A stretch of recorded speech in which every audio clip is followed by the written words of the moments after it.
Hello students. आज बहुत समय के बाद मैं एक और टॉपिक लेके आया हूँ जो कि एमए फर्स्ट सेमेस्टर का ये टॉपिक है, जिसमें हम लोग देखेंगे सार्वजनिक और निजी प्रशासन के बीच अंतर। ये मेनली पब्लिक एडमिनिस्ट्रेशन का एक टॉपिक है जो कि एमए और बीए दोनों एग्ज़ामिनेशंस के लिए बहुत इम्पॉर्टेंट है। तो चलिए समय बर्बाद ना करते हुए इस टॉपिक को आगे बढ़ाते हैं। और जो भी स्टूडेंट जिस कॉलेज से, जिस भी यूनिवर्सिटी से ये वीडियो देख रहे हो, वो कृपया कमेंट बॉक्स में ज़रूर लिखना कि कहाँ से देख रहे हो, किस यूनिवर्सिटी से देख रहे हो, किस कॉलेज से देख रहे हो। इसको कमेंट बॉक्स में ज़रूर लिखिएगा। सब्सक्राइब कीजिएगा, लाइक कीजिएगा, कमेंट कीजिएगा और शेयर कीजिएगा। चलिए बिना कुछ समय बर्बाद किए हुए सीधे हम लोग टॉपिक पे आते हैं। तो टॉपिक की बात करें तो ये एक पब्लिक एडमिनिस्ट्रेशन का टॉपिक है। ठीक है, पब्लिक एडमिनिस्ट्रेशन का टॉपिक है। और जैसा कि फादर ऑफ पब्लिक एडमिनिस्ट्रेशन अगर बात करें कि पब्लिक एडमिनिस्ट्रेशन के पिता के रूप में किन्हें जाना जाता है, तो वो है आपके Woodrow Wilson. Woodrow Wilson mainly जो है सो वो 28th प्रेसिडेंट थे आपके अमेरिका के। ठीक है, अमेरिका के 28th प्रेसिडेंट थे आपके वुडरो विल्सन। और इनको ही जो है वो फादर ऑफ पब्लिक एडमिनिस्ट्रेशन कहा जाता है। ठीक है, तो हम लोग मेनली यहाँ पर जो है अभी पब्लिक एडमिनिस्ट्रेशन और प्राइवेट एडमिनिस्ट्रेशन के बीच में अंतर को देखेंगे कि क्या क्या अंतर है। मेनली पहले के समय में अगर सार्वजनिक पब्लिक एडमिनिस्ट्रेशन की बात की जाएगी तो पहले के समय में पब्लिक एडमिनिस्ट्रेशन जो रहता था वो आपका समाज के कल्याण के लिए काम किया जाता था और उसमें प्रॉफिट सरकार नहीं देखती थी। ठीक है, प्रॉफिट सरकार नहीं देखती थी और मेनली समाज के कल्याण के लिए बात किया जाता था। और निजी प्रशासन में जो था वो मेनली यही मोटो रहता था कि ज़्यादा से ज़्यादा बेनिफिट को कमाया जाए। वो सोशल वेलफेयर वर्क्स जो है वो उतना नहीं करती थी। ठीक है, पहले के समय में। अब के समय में बहुत सारी चीज़ जो है सो चेंजेस हुए हैं। ठीक है, बहुत सारी चीज़ें जो है वो चेंज हुई है। तो चलिए हम लोग नोट्स के माध्यम से इस चीज़ को देखने की कोशिश करेंगे। और जो स्टूडेंट्स नए हैं वो सब्सक्राइब कीजिएगा, लाइक कीजिएगा, कमेंट कीजिएगा, शेयर कीजिएगा। और आप जिस भी कॉलेज से इस वीडियो को देख रहे हो, जिस भी यूनिवर्सिटी से देख रहे हो, कृपया कमेंट बॉक्स में लिखना ज़रूर और फीडबैक ज़रूर देना। ठीक है, तो इंट्रोडक्शन से स्टार्ट करते हैं। जो स्टूडेंट नोट्स लिखते हैं वो कृपया नोट्स लिखेंगे। नोट्स लिखने से क्या होता है कि याद हो जाता है बहुत सारी चीज़ें। ठीक है, इंट्रोडक्शन की अगर बात करें, भूमिका की बात करें, तो औद्योगिक क्रांति के बाद प्रशासनिक यंत्र काफ़ी जटिल हो गया है। औद्योगिक क्रांति, जैसा कि हम लोग जानते हैं कि औद्योगिक क्रांति 1800 में आपका हुआ था और ये आपका ब्रिटेन में हुआ था फर्स्ट। ठीक है, ब्रिटेन में हुआ था। तो उसके बाद जो है सो औद्योगिक क्रांति, इंडस्ट्रियलाइजेशन होने के बाद जो है वो बहुत सारे प्राइवेट सेक्टर्स जो है वो बहुत तेज़ी से ग्रो किए। और प्राइवेट सेक्टर्स जब तेज़ी से ग्रो किए तब जो है सो सरकार और प्रशासन चलाने में सरकार को बहुत दिक्कतें आने लगी। ठीक है, बड़े बड़े पैमाने पर फैक्ट्री और कारखानों का निर्माण हुआ। अमेरिका विश्व का पहला राज्य है जहां पर लोक प्रशासन का विकास हुआ। ठीक है, इसको भी दिमाग में रखिएगा। वुडरो विल्सन, जैसा कि मैंने बताया कि 28th अमेरिकन प्रेसिडेंट थे वो, तो ऑब्वियस सी बात है कि अमेरिका में ही पहले लोक प्रशासन का विकास हुआ था। वस्तुतः सार्वजनिक और निजी प्रशासन में कई भेद है। ठीक है, कई भेद है। इस संबंध में दो मत प्रचलित है। पहले मत के अनुसार विद्वानों का कथन है कि सार्वजनिक और निजी प्रशासन में स्पष्ट भेद है, दोनों एक दूसरे से अलग है। पहला भेद।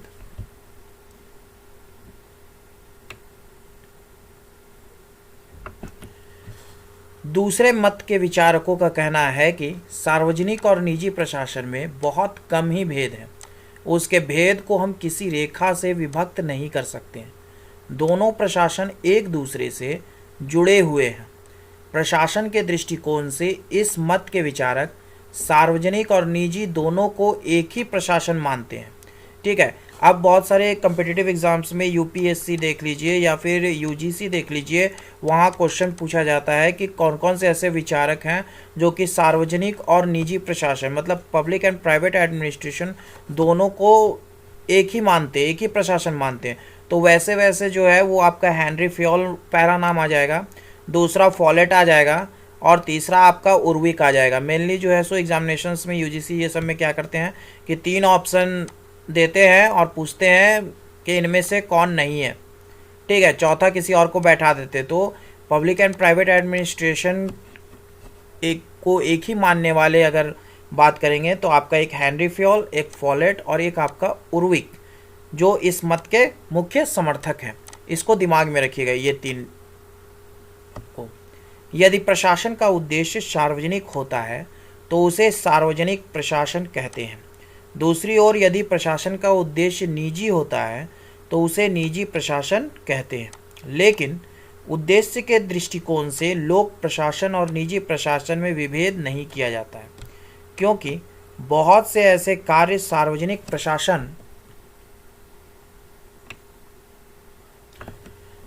प्रशासन के द्वारा किए जाते हैं जिनका परिणाम निजी होता है। जैसे सरकार पर्यटकों की मदद करती है। दूसरी ओर निजी प्रशासन में भी बहुत से कल्याणकारी कार्य किए जाते हैं जिनका संबंध मानव समाज के कल्याण से होता है। इतना होते हुए भी निम्नलिखित आधार पर दोनों प्रशासन में विभेद किया जाता है। ठीक है, हम लोगों को किसी भी टॉपिक के बारे में उसके मेरिट्स प्लस डिमेरिट्स दोनों को देखना है। As a political science student हम लोग भेद नहीं कर सकते। हम लोगों को हर एस्पेक्ट्स को देखते हुए आगे बढ़ना है। तो हम लोग दोनों चीज़ों को पहले देखेंगे, समझेंगे, उसके बाद हम लोग किसी कंक्लूजन पर पहुंचेंगे। ठीक है, आगे बढ़ते हैं। कृपया कमेंट बॉक्स में लिखिएगा आप किस कॉलेज से, किस यूनिवर्सिटी से इस वीडियो को देख रहे हो। आपका नेक्स्ट पॉइंट है points of differences between public and private administration. पहला है वर्क ऑफ सोशल और वाइटल इंपॉर्टेंस, सामाजिक या आवश्यक महत्व के कार्य। लोक प्रशासन और निजी प्रशासन में पहला भेद यह है कि लोक प्रशासन के अंतर्गत राष्ट्र के सबसे बड़े कार्यों का संपादन किया जाता है। इसके साथ ही जिन कामों के लिए समाज को अधिक आवश्यकता होती है, सरकार उन्हीं कार्यों को पहले करती है। जैसे राष्ट्र की सुरक्षा तथा राष्ट्र के अंतर्गत शांति और सुव्यवस्था बनाए रखने का काम सरकार पहले करती है। ठीक है, इसके साथ ही शिक्षा, स्वास्थ्य आदि कामों पर वह पहले ध्यान देती है। इस प्रकार राष्ट्र या समाज के लिए जो सबसे पहले आवश्यक काम होता है, लोक प्रशासन के अंतर्गत उसे ही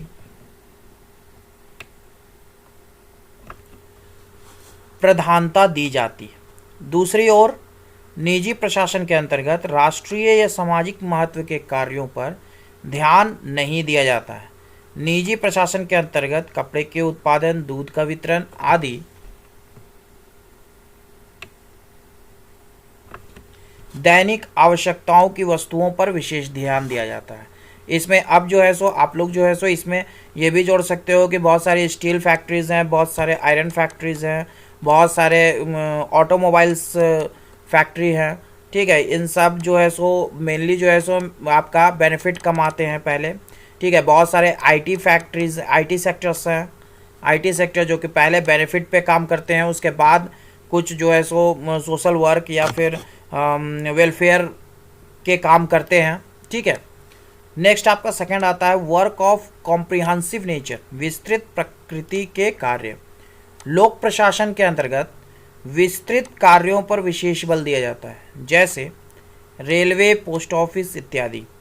इन कार्यों का संबंध संपूर्ण राष्ट्र से होता है, इसलिए सरकार इन कार्यों को पहले करती है। विशेषता भारत जैसे समाजवादी राज्य के लिए सरकार अनेक कार्यों का संपादन स्वयं करती है।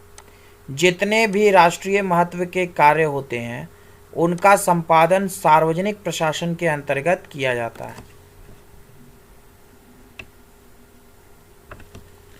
इसके साथ ही बड़े बड़े फैक्ट्रियां या मिल कारखाने भी सरकार की ओर से खोले जाते हैं। ठीक है, जिस समय हमारा देश आज़ाद हुआ था उस समय 80% पॉपुलेशन के पास जो है सो 2 वक्त की रोटी नहीं थी।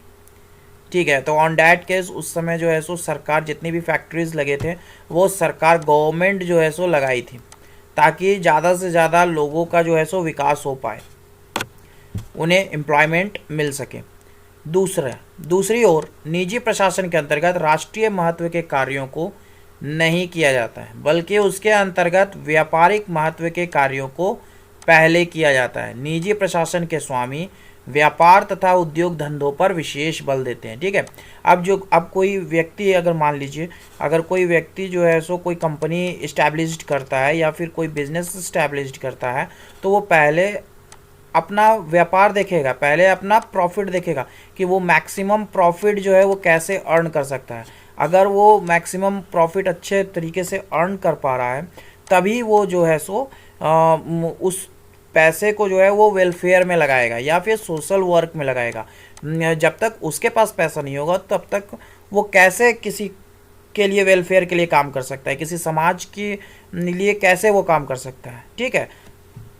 क्योंकि उसके पास तो किसी टैक्स का पैसा नहीं आ रहा है, गवर्नमेंट के पास तो पब्लिक, अगर हम लोग सार्वजनिक प्रशासन की बात करें तो वहाँ पर तो आपका जो आपके टैक्स होते हैं लोगों के, इनकम टैक्स, ये सब टैक्स, वो सब के पैसे रहते हैं, तो उसी का सरकार उपयोग करती है।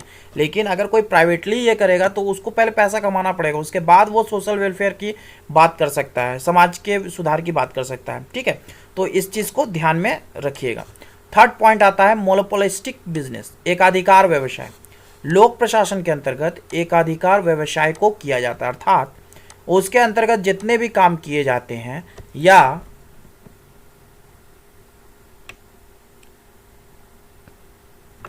व्यवसाय किए जाते हैं या फैक्ट्रियां खोली जाती हैं, उन पर सरकार का एकमात्र अधिकार रहता है। निजी प्रशासन को उन कार्यों के संपादन के लिए अनुमति नहीं दिया जाता है। जैसे रेलवे, पोस्ट ऑफिस इत्यादि पर सरकार का ही अधिकार होता है, किसी निजी प्रशासन का नहीं। फोर्थ आपका आता है लार्ज स्केल ऑर्गेनाइजेशन, बड़े पैमाने पर संगठन। लोक प्रशासन के अंतर्गत जितने भी काल कारखाने या फैक्ट्रियां खोली जाती हैं उनका गठन बड़े पैमाने पर किया जाता है और उसके अंतर्गत बड़ी मात्रा में पूंजी लगाई जाती है। जैसे राउरकेला, भिलाई, दुर्गापुर, हटिया तथा बोकारो का स्टील फैक्ट्री, सिंदरी का खाद कारखाना, चितरंजन का रेलवे कारखाना इत्यादि। ठीक है। ये सारे जो है सो लॉन्ग स्केल और लार्ज स्केल ऑर्गेनाइजेशन है आपके सरकार के। दूसरी ओर निजी प्रशासन के अंतर्गत इतने बड़े पैमाने पर फैक्ट्रियों का निर्माण नहीं किया जाता है, उसके अंतर्गत कपड़े बनाना, तेल उत्पादन आदि सम्मिलित है। लेकिन भारत में निजी प्रशासन के अंतर्गत कुछ बड़ी बड़ी फैक्ट्रियां खोली गई हैं जो अपवाद स्वरूप है। टाटा का लो स्टील कंपनी, बिरला का सूती कपड़े की फैक्ट्री, डालमिया की फैक्ट्री इत्यादि। ठीक है। आज जो है सो प्राइवेट सेक्टर, आज के समय में अगर बात करेंगे तो प्राइवेट सेक्टर जो है वो बहुत डेवलप कर रहा है और मेनली इसमें योगदान जो है आपका मेनली अंबानी, अडानी और बिरला, भारती मित्तल और मोस्ट इम्पॉर्टेंट टाटा या फिर आपका प्रेमजी महिंद्रा के। ठीक है। इन लोगों का जो है सो योगदान बहुत ज़्यादा है प्राइवेट सेक्टर में, जो कि सोशल वर्क भी कर रहे हैं और आपका इधर भी प्रॉफिट भी अच्छा कमा रहे हैं और सरकार और देश की डेवलपमेंट में भी योगदान दे रहे हैं। पांचवा आपका है नो प्रॉफिट मोटिव, मुनाफा उद्देश्य नहीं। सभी स्टूडेंट कमेंट बॉक्स में फीडबैक जरूर दीजिएगा और कहाँ से इस वीडियो को देख रहे हो, किस कॉलेज से, किस यूनिवर्सिटी से, ज़रूर लिखिएगा। लोक प्रशासन तथा निजी प्रशासन के अंतर्गत सबसे बड़ा भेद यह है कि लोक प्रशासन के अंतर्गत जितने भी काम किए जाते हैं उनका उद्देश्य मुनाफा कमाना नहीं होता है, बल्कि जन कल्याण होता है। जैसे रेलवे, पोस्ट ऑफिस इत्यादि, इनके द्वारा जो सेवाएं की जाती है उनका उद्देश्य मुनाफा कमाना नहीं होता है, बल्कि सेवा करना होता है। दूसरी ओर निजी प्रशासन के अंतर्गत जितनी भी फैक्ट्रियां खोली जाती हैं या जितने भी काम किए जाते हैं उनका मुख्य काम मुनाफा कमाना होता है। लेकिन कुछ विद्वानों का मत है कि निजी प्रशासन के अंतर्गत मुनाफे कमाने की प्रवृत्ति नहीं होती है। जैसे रामकृष्ण मिशन, रोटरी क्लब निजी प्रशासन के अंतर्गत आते हैं, लेकिन उनका उद्देश्य मुनाफा कमाना नहीं होता है। लेकिन निजी प्रशासन के अंतर्गत अधिकांश रूप से मुनाफा कमाना ही उद्देश्य होता है। छठा आपका आता है utilization of profit in public interest, सार्वजनिक हित में मुनाफा का उपयोग। लोक प्रशासन के अंतर्गत जो कुछ भी मुनाफा कमाया जाता है वह किसी एक व्यक्ति के पॉकेट में नहीं जाता है, बल्कि वह सरकारी खजाने में रहता है और उससे लोक कल्याणकारी कार्य किए जाते हैं। जैसे जनता के लिए पुलों और सड़कों का निर्माण किया जाता है, अस्पताल खोले जाते हैं, बड़े बड़े बांध सिंचाई के लिए बनाए जाते हैं इत्यादि। दूसरी ओर निजी प्रशासन के अंतर्गत जो कुछ भी आमदनी होती है वह एक व्यक्ति विशेष के पॉकेट में जाती है और उस मुनाफे का प्रयोग वह अपने हित में करता है। लेकिन लोक प्रशासन के अंतर्गत ऐसी बात नहीं है। ठीक है, मेरे नोट्स जो होते हैं वो इजी टू अंडरस्टैंड होते हैं, तो जो भी स्टूडेंट इस नोट्स को देखते हैं या पढ़ते हैं वो लिखा कीजिए नोट्स को कॉपी में, और कॉपी में लिखने से क्या होगा, याद हो जाएगा। और 2-4 बार वीडियो सुन लीजिएगा तो ऑटोमेटिकली एग्जामिनेशंस में कोई दिक्कत नहीं होगा लिखने में। सातवां अगर बात करें तो यूनिफॉर्मिटी ऑफ ट्रीटमेंट, व्यवहार में एकरूपता। लोक प्रशासन की सबसे बड़ी विशेषता यह है कि उसके अंतर्गत सभी जनता के साथ एक ही प्रकार का व्यवहार किया जाता है, अर्थात व्यवहार में एकरूपता बरती जाती है। लोक प्रशासन के अंतर्गत जितने भी पदाधिकारी होते हैं समान रूप से जनता के साथ व्यवहार करते हैं।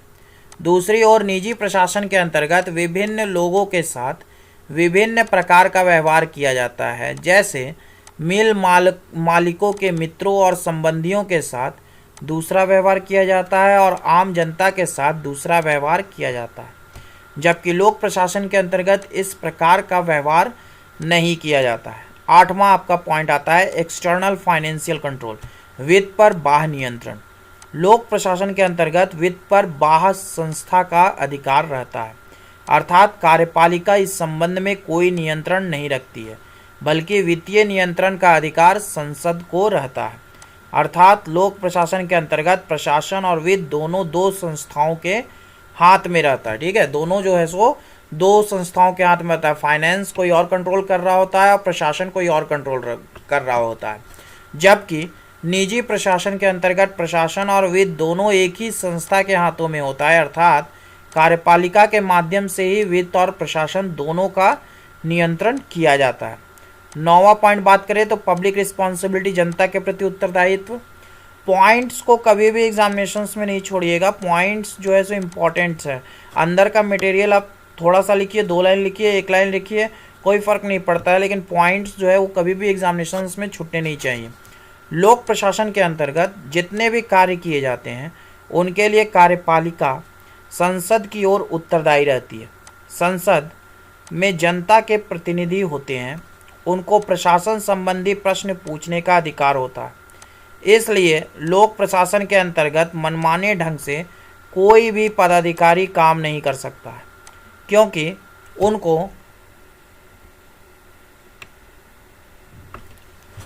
उनको संसद में जवाब देना ही होगा। इसलिए पदाधिकारी अपनी सीमा के अंतर्गत काम करते हैं और संसद में से सदा भयभीत रहते हैं। दूसरी ओर निजी प्रशासन के अंतर्गत यहाँ पर संसद का मतलब होता है कि जैसे लोकसभा में जो हमारे सांसद चुन के जाते हैं तो हमारे क्षेत्र से डायरेक्ट इलेक्शन के द्वारा वो जाते हैं। तो ऑन डैट केस अगर आपके क्षेत्र में कोई डीएम या डीसी किसी तरीके का कुछ करेगा काम तो वो मेनली जो है सो संसद में जवाब देना पड़ जाएगा।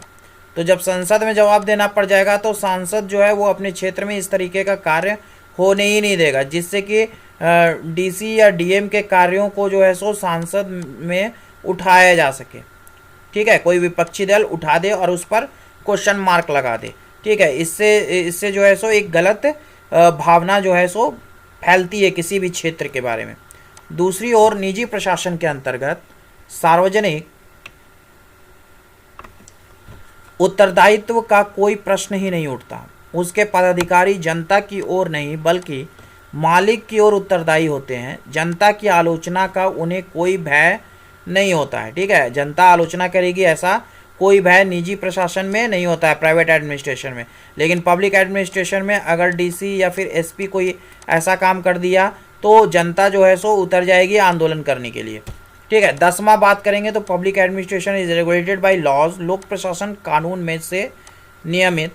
लोक प्रशासन और निजी प्रशासन में सबसे बड़ा भेद यह है कि लोक प्रशासन के सारे कार्य एक निश्चित नियम और कानून के द्वारा किए जाते हैं। वे कानून संसद और विधानसभाओं के द्वारा बनाए जाते हैं। कोई भी पदाधिकारी कानून के विरुद्ध में कोई भी काम नहीं कर सकता है। किसी भी चीज़ के लिए उसे कानून के अनुसार चलना पड़ता है। दूसरी ओर निजी प्रशासन के अंतर्गत कानून पर उतना अधिक ध्यान नहीं दिया जाता है। वह मालिकों के शब्द ही कानून होते हैं। किसी चीज़ की खरीद बिक्री में कोई भी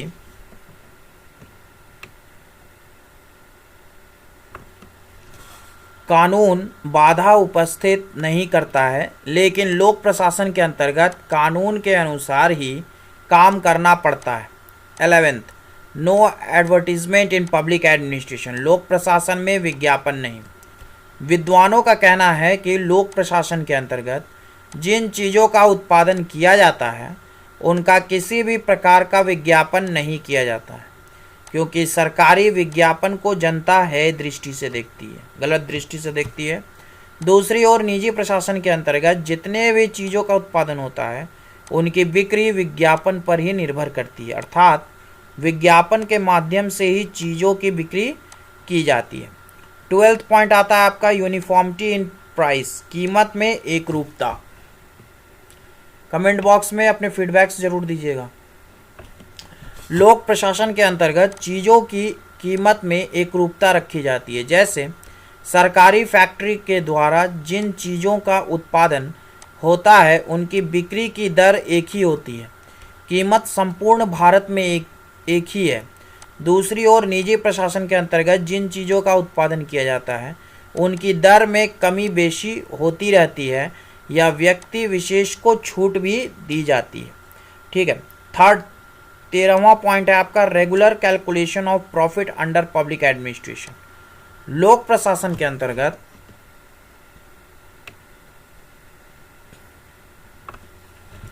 जितनी फैक्ट्रियां खोली जाती हैं उसके अंतर्गत हानि या लाभ हो रहा है उसका वार्षिक रिपोर्ट तैयार किया जाता है और उसी आधार पर उस काम को किया जाता है। चूँकि प्रतिवर्ष रिपोर्ट संसद में पेश किया जाता है और उस पर विचार विमर्श किया जाता है, इसलिए लोक प्रशासन के अंतर्गत नियमित रूप से लाभ या हानि का आंकड़ा तैयार किया जाता है, जबकि निजी प्रशासन के अंतर्गत ऐसी बात नहीं है। 14th आपका आता है सेंस ऑफ प्रेस्टीज, प्रतिष्ठा की भावना। लोक प्रशासन के अंतर्गत जितने भी पदाधिकारी काम करते हैं वह अपने आप को काफ़ी प्रतिष्ठित अनुभव करते हैं। ठीक है, जो भी आपके गवर्नमेंट जॉब में होते हैं वो लोग बहुत प्रेस्टीजियस अपने आप को फील करते हैं कि हम बहुत प्रेस्टीजियस हैं। ठीक है, अर्थात सरकारी नौकरी करने में वे गौरव का अनुभव करते हैं। इसके साथ ही समाज की ओर से उन्हें काफ़ी प्रतिष्ठा और सम्मान प्राप्त होता है।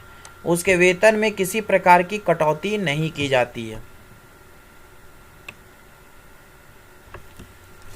उसकी नौकरी सुरक्षित रहती है, इसलिए वर्तमान समय में युवा पीढ़ी लोक प्रशासन में जाने के लिए अधिक इच्छुक है। दूसरी ओर निजी प्रशासन के अंतर्गत लोग काफ़ी प्रतिष्ठा अनुभव नहीं करते हैं, बल्कि उन्हें आत्मग्लानि होती है, क्योंकि उसके अंतर्गत उसकी नौकरी सुरक्षित नहीं रहती है। उसके वेतन में कमी बेशी की जाती है। जब कभी मालिक क्रोध में आता है तो उसे नौकरी से हटा देता है। ऐसी स्थिति में निजी प्रशासन की अपेक्षा लोक प्रशासन अधिक वांछनीय होता है। ठीक है, 15 अगर पॉइंट बात करें तो greater scope of impartiality and neutrality of by public administration. लोक प्रशासन में निष्पक्षता एवं तटस्थता। कुछ विद्वानों का मत है कि लोक प्रशासन के अंतर्गत पदाधिकारी को निष्पक्ष तथा तटस्थ रूप से रहकर काम करने का अवसर प्राप्त होता है। पदाधिकारियों पर किसी भी प्रकार का प्रभाव नहीं डाला जाता है। दूसरी ओर निजी प्रशासन के अंतर्गत प्रशासन पक्षपात पूर्ण होता है, उसमें न्याय की संभावना बहुत कम रहती है। उपयुक्त विभिन्नताओं को देखते हुए यह कहा जा सकता है कि लोक प्रशासन और निजी प्रशासन दोनों दो हैं और दोनों को एक मान लेना गलत होगा। साइमन ने लोक प्रशासन और निजी प्रशासन में निम्नलिखित 3 भेद बतलाए। यहाँ से थोड़ा पॉइंट जो है सो आप लोग जो भी लिख रहे हो या फिर जो भी एग्जामिनेशंस में लिखोगे, इस पॉइंट्स को, जैसे ये 15 पॉइंट्स मैंने दिया है, तो एग्जामिनेशंस में इसमें से जो है सो आप 7 या 8 पॉइंट जो आपको मेन लग रहा है टॉपिक्स वाइज, वो हम मैक्सिमम देने का कोशिश किए हैं ताकि आप उसमें से कटौती करके एग्जामिनेशंस में लिख लो। तो यहाँ से 7 या 8 लिख लेना। लेकिन यहाँ पर जो साइमन ने जो दिया है, लोक प्रशासन और निजी प्रशासन निम्नलिखित 3 भेद बतलाया है, इसको लिखना इंपॉर्टेंट हो जाता है। ठीक है, तो साइमन वाला जो है सो ये कंसेप्ट जो है सो जरूर एग्जामिनेशंस में लिखने की कोशिश कीजिएगा। ये आपके आंसर राइटिंग को एक अलग स्टैंडर्ड पे ले जाएगा। तो साइमन का जो 3 आपका है, उसमें पहला है लोक प्रशासन नौकरशाही होता है, जबकि निजी प्रशासन बिजनेस जैसे कार्यों का संपादन करता है। ठीक है, ये पहला आपका साइमन का डिफरेंस है। सेकंड आता है लोक प्रशासन राजनीतिक होता है, जबकि निजी प्रशासन गैर राजनीतिक होता है। और तीसरा आता है लोक प्रशासन के अंतर्गत लाल फीताशाही अधिक होता है, जबकि निजी प्रशासन इससे मुक्त होता है। ठीक है, रेड टैपिज्म, लाल फीताशाही को मेनली जो है रेड टैपिज्म बोलते हैं, रेड टैपिज्म इसमें अधिक होता है और निजी प्रशासन इससे पूरी तरीके से मुक्त होता है। तो साइमन का जो ये 3 भेद है, इसको लिखिएगा तो ज़्यादा अच्छे तरीके से आपका आंसर होगा। नेक्स्ट बात करें, लेकिन कुछ विद्वानों का यह मत है कि साइमन का यह भेद ठीक नहीं है। जोसिया स्टैम्प ने भी लोक प्रशासन तथा निजी प्रशासन में निम्नलिखित भेद बतलाए हैं। ठीक है, जोसिया स्टैम्प का भी आप लोग लिखिए, ज़्यादा बेटर है। ठीक है, पहला है प्रिंसिपल ऑफ यूनिफॉर्मिटी, एकरूपता का सिद्धांत। दूसरा है एक्सटर्नल फाइनेंशियल कंट्रोल, बाह्य वित्तीय नियंत्रण। तीसरा है पब्लिक रिस्पॉन्सिबिलिटी, सार्वजनिक उत्तरदायित्व। चौथा है नो प्रॉफिट मोटिव, लाभ उद्देश्य नहीं। ठीक है, वहाँ पर उतना सारा पॉइंट लिखने के बाद जो है सो साइमन और ये जोसिया स्टैम्प, इनका क्या कहते हैं लिखना इंपॉर्टेंट है, ये 4 पॉइंट। जोसिया स्टैम्प का यह कहना है कि लोक प्रशासन में उपयुक्त चारों गुण पाए जाते हैं, जबकि निजी प्रशासन में उन गुणों का अभाव रहता है। अब हम लोग देखेंगे पॉइंट्स ऑफ सिमिलैरिटी और affinity between public administration and private administration. ठीक है, अभी हम लोग देखे थे भेद देखे थे, डिफरेंस देखे थे। इससे पहले हम लोग डिफरेंस देख रहे थे, अब हम लोग सिमिलैरिटीज़ को देखेंगे। जैसा कि हम बताए थे कि you are an political science student और आपको जो है सो हर चीज़ में हर कुछ देखना है, मेरिट्स भी देखना है, डिमेरिट्स भी देखना है। आप किसी भी एक पक्ष के पक्षधार नहीं हो सकते हो, आपको दोनों पक्ष को देखना ही पड़ेगा। ठीक है, तो सार्वजनिक एवं निजी प्रशासन में समानता की बात करेंगे। तो लोक प्रशासन के विद्वानों ने लोक प्रशासन तथा निजी प्रशासन में निम्नलिखित आधार पर क्षमता दिखलाने का प्रयत्न किया है। पहला है वर्क एफिशिएंसी, कार्यकुशलता, इसको लिखिएगा, इंपॉर्टेंट है। विद्वानों का मत है कि लोक प्रशासन तथा निजी प्रशासन दोनों कार्यकुशलता पर आधारित है। लोक प्रशासन के अंतर्गत भी जो पदाधिकारी अपने कार्य का ठीक से संपादन नहीं करते हैं तो उनकी पदोन्नति रोक दी जाती है या उसे नौकरी से भी हटा दिया जाता है।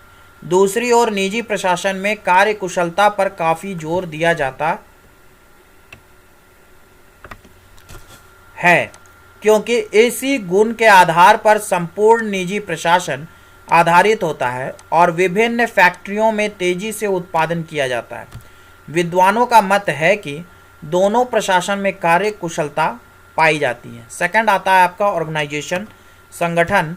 लोक प्रशासन के विद्वानों का कहना है कि लोक प्रशासन तथा निजी प्रशासन के अंतर्गत जितने भी फैक्ट्री खोली जाती हैं या बड़े बड़े उद्योग धंधे खोले जाते हैं, उनके प्रशासन का अपना संगठन होता है, अर्थात कुछ निश्चित नियमों के आधार पर प्रशासनिक यंत्र को अनुशासित किया जाता है और निश्चित योजना बनाकर प्रशासन को चलाया जाता है। इसलिए प्रशासनिक संगठन के आधार पर भी दोनों में काफ़ी समानता है। जो जो पॉइंट समानता सिमिलैरिटीज़ को लेकर के है उनको एग्जामिनेशंस में जरूर लिखिएगा। तीसरा आता है आपका पब्लिक रिलेशंस, जनसंपर्क। लोक प्रशासन और निजी प्रशासन दोनों जनता के लिए होता है और दोनों का उद्देश्य जनता को सेवा प्रदान करना होता है। इसलिए दोनों प्रशासन का गहरा संबंध जनजीवन से होता है। जनता की इच्छाओं के अनुसार दोनों काम करते हैं। दोनों प्रशासन यह हमेशा जानने की कोशिश करते हैं कि जनता को कैसे खुश किया जाए और अपने उद्देश्य तथा सेवाओं को उनके पास पहुंचाया जाए। अतएव जनसंपर्क की दृष्टि से दोनों में काफ़ी एकरूपता है। चौथा आता है आपका प्रोग्रेस, प्रगति। लोक प्रशासन तथा निजी प्रशासन दोनों का उद्देश्य है अपने सेवा के माध्यम से आगे बढ़ना, राष्ट्र और समाज का कल्याण करना, जनता की अधिकतम सेवा करना। दोनों प्रशासन विकास के मार्ग पर आगे बढ़ने की कोशिश करते हैं, अतः इस दृष्टिकोण से दोनों का समान लक्ष्य है। फिफ्थ, पांचवा पॉइंट देखेंगे तो रिसर्च, शोध। लोक प्रशासन तथा निजी प्रशासन दोनों के अंतर्गत पदाधिकारियों को शोध कार्य करने के लिए विशेष सुविधाएं दी जाती हैं। जो पदाधिकारी विशेष योग्यता रखता है उसे प्रशासन संबंधी शोध करने के लिए विदेशी राज्यों में भेजा जाता है और उन्हें प्रशासन की ओर से सारा खर्च दिया जाता है। नेक्स्ट आपका आता है कंक्लूजन। जैसा कि हम लोगों ने डिफरेंस देख लिया, उसके बाद हम लोगों ने सिमिलैरिटीज़ को देखा। अब हम लोग दोनों को देखते हुए अब हम लोग जो है सो निष्कर्ष पर पहुंचेंगे। बिना निष्कर्ष के एग्जामिनेशंस कंप्लीट नहीं होंगे, तो निष्कर्ष लिखना इंपॉर्टेंट है एग्जामिनेशन में। चलिए निष्कर्ष की बात करें। उपयुक्त समानताओं के अतिरिक्त यदि हम लोक प्रशासन और निजी प्रशासन के विभिन्नताओं का सूक्ष्म रूप से विश्लेषण करें तो यह पता चलेगा कि ऊपरी धरातल पर लोक प्रशासन और निजी प्रशासन में भेद मालूम पड़ेगा, लेकिन गहराई पर देखने से यह पता चलेगा कि दोनों में विभिन्नता की जो रेखा है वह करीब करीब मिट चुकी है। ठीक है, जो आपका डिफरेंसेस है वो अब मिट चुकी है। आज के 21वीं सेंचुरी में हर वो काम प्राइवेट सेक्टर कर रहा है जो पब्लिक सेक्टर कर रहा था पहले। ठीक है, पहले जो आपका समाजवादी विचारधारा थी, समाजवादी विचारधारा के तहत जो है जो भी पब्लिक सेक्टर काम कर रहा था, अब प्राइवेट सेक्टर उसको लेते जा रहा है। यहाँ तक कि बहुत सारे पब्लिक सेक्टर्स में भी जो है सो प्राइवेट सेक्टर अपना योगदान दे रहा है। जैसा कि कहा गया है कि सामाजिक आवश्यकता या राष्ट्रीय महत्व के कार्यों को लोक प्रशासन में प्रधानता दी जाती है, लेकिन निजी प्रशासन के द्वारा भी जो काम किए जाते हैं जैसे वस्त्र मिल या जनजीवन के लिए कम महत्व के कार्य नहीं है, बल्कि यह ऐसे काम हैं जिनको यदि ना किया जाए तो जनजीवन संभव ना होगा। इसके अतिरिक्त लोक प्रशासन में भी कुछ न कुछ मुनाफे का उद्देश्य रहता है। निजी प्रशासन के अंतर्गत भी कुछ निश्चित नियम और कानून के आधार पर काम किया जाता है। इसके अंतर्गत भी मूल्य में एकरूपता रखी जाती है, जनता के साथ समान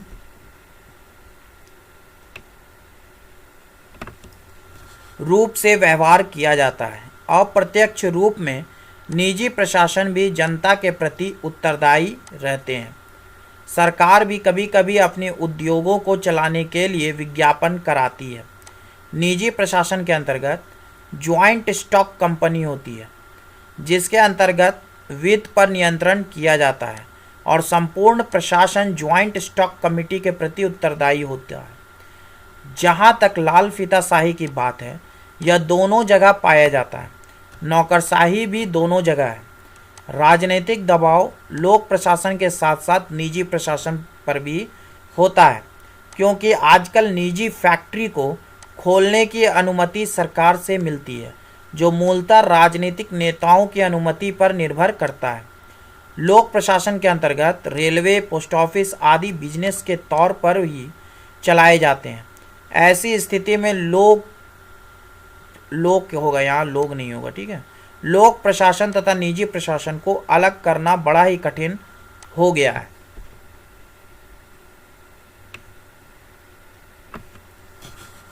एक अमेरिकन लेखक का कहना है कि लोक प्रशासन ने निजी प्रशासन के बहुत लक्षणों को ले लिया है। ऐसी स्थिति में दोनों एक दूसरे के काफ़ी नज़दीक पहुंच गए हैं। इसलिए उसने सार्वजनिक प्रशासन और निजी प्रशासन को गवर्नमेंट ऑफ बिजनेस कहा है।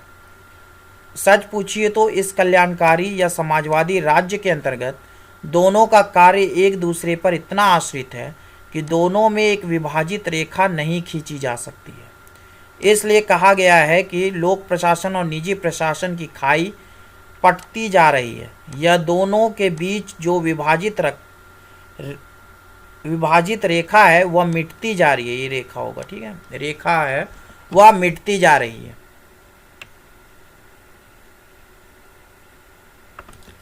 इसलिए एक लेखक ने दोनों को एक पेड़ के दो डाल बतलाया है, लेकिन लोक प्रशासन और निजी प्रशासन में जो कुछ समानता हो, दोनों की प्रकृति अलग अलग है, दोनों का उद्देश्य अलग अलग है, दोनों के अपने अपने महत्व हैं, दोनों की अपनी विशेषताएं हैं। इसलिए यद्यपि दोनों एक दूसरे के काफ़ी निकट आ गए हैं, फिर भी दोनों का व्यक्तित्व अलग अलग है। जैसा कि कहा गया है, इंग्लिश कोटेशंस जो मैं देता हूँ उसको लिखने की कोशिश कीजिएगा, एग्जामिनेशंस में अच्छा आंसर राइटिंग होगा आपका, ठीक है।